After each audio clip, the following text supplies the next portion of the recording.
تو ہدف زندگی یہ بنا کہ ہم خدا کی معرفت حاصل کریں۔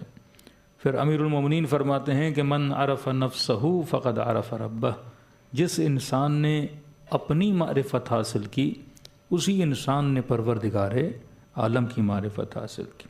اور کبھی کبھی فرماتے تزعمو، تم یہ سوچتے ہو کہ جرم صغیر ایک بہت چھوٹی چیز ہو، فرماتے نہیں، وفیک عالم الاکبر، بلکہ تمہارے وجود میں ایک کائنات سمائی ہوئی ہے۔ تو جب تک اس کائنات کو ہم نہیں سمجھتے تب تک ہم مولا کائنات کو نہیں سمجھ پائیں گے۔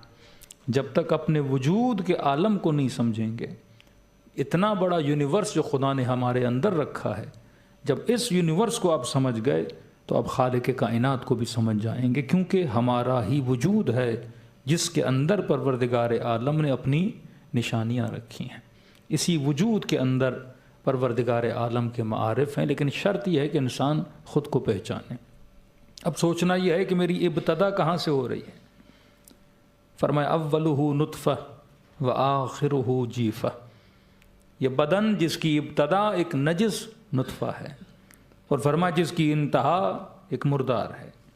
ہر وہ انسان جب مر جاتا ہے تو اگر باڈی ٹھنڈی ہو جائے اور آپ ہاتھ لگائیں تو انسان پہ غسل کیا ہو جاتا ہے؟ واجب ہو جاتا ہے۔ اس بدن کو کتنے دن آپ زمین پہ رکھ سکتے ہو؟ مطلب مردار بن جاتا ہے۔ مردار ایک توہین آمیز لفظ نہیں ہے، مطلب اس کے اندر سے جو انسان سانس لے رہا ہے، دل دھڑک رہی ہے، جب یہ ساری چیزیں رک جاتی ہیں تو آپ کیا بولتے ہو؟ جناب مردہ ہے یا مردہ خانہ ہے۔ مطلب ایک ایسی جگہ جہاں مردوں کو رکھا جاتا ہے۔ کسی کو یقین نہیں آتا مرنے کے بعد کہ وہی انسان تھا جو تکبر کرتا تھا، کہ وہی انسان تھا جو اتنا ایگریشن کے ساتھ لڑتا تھا، کہ وہی انسان تھا جو کہتا تھا کہ میرے ہوتے ہوئے سب کچھ ہو سکتا ہے اور میں نہ ہوں تو کچھ بھی نہیں ہو سکتا۔